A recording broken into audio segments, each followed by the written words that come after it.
আমার ভোট আমি দিব, তোমারটাও আমি দিব, এই দিন এখন আর নাই। যারা আমাদের মতো মজলুম ছিলেন 15.5 বছর, তারা এখন ভিন্ন ভূমিকায় অবতীর্ণ হয়েছেন। আমরা এখন একটি মানবিক বাংলাদেশ গড়ার স্বপ্ন দেখছি।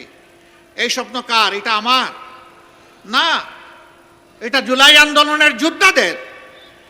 তারা যে দেশটা দেখতে চেয়েছিল, আমরা সেই দেশটা গড়ার জন্য শপথ নিয়েছি।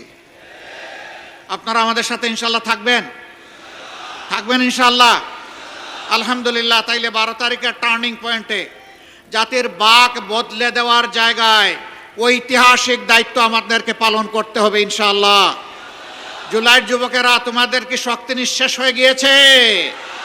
এখনো সজাগ আছো? বুকে বল আছে? ইনশাআল্লাহ তাআলা লাজিম একটা সুষ্ঠু নির্বাচন এই জাতি আগামী 12 তারিখ আদায় করে ছাড়বে ইনশাআল্লাহ।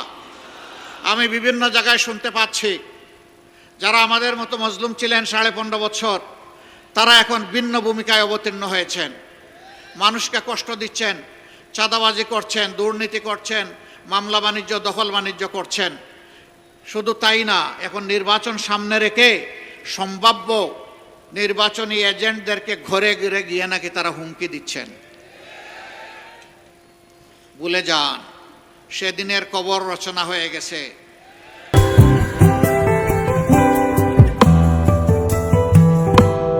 আমার ভোট আমি দিব, তোমারটাও আমি দিব, এই দিন এখন আর নাই।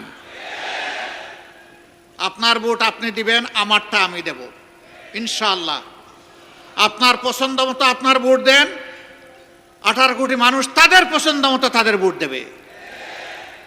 এখানে এবার গায়ের শক্তি, কালো টাকা, ইঞ্জিনিয়ারিং এবং ম্যানুভারিং কিছুই মানা হবে না।